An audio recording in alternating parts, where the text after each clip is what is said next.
அந்த கல்ச்சரை பார்த்து பார்த்து வளர்ந்த எனக்கு ஒரு வருஷம் மட்டும் பொண்டாட்டியர்னு அக்ரிமெண்ட் போட்டது எனக்கு தப்பா தெரியலடி. ஆனா உனக்கு கல்யாணங்கிற வார்த்தைக்குள்ள அர்த்தம் தெரியும், தாலிங்கிற வார்த்தைக்குள்ள மரியாதை தெரியும், நல்லவனும் கெட்டவனும் எவன் புருஷனா வந்தாலும் கடைசி வரைக்கும் அவனோட தான் வாழணுன்ற சம்பிரதாயம் உனக்கு தெரியும்.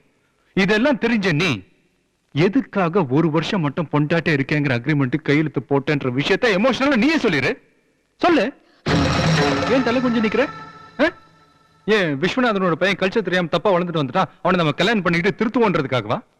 இல்ல தாயெல்லாம் வளர்ந்ததுனால தப்பா வளர்ந்துட்டான், அவனுக்கு நம்ம பொண்டாட்டிக்கு பொண்டாட்டியா தாய்க்கு தாயா இருந்து வாழ்க்கை புரிய போன்றதுக்காகவா? இதெல்லாம் எதுவுமே இல்ல. உங்க அக்காக்கு ஹார்ட் ஆபரேஷன் பண்றதுக்கு பணம் வேணும்,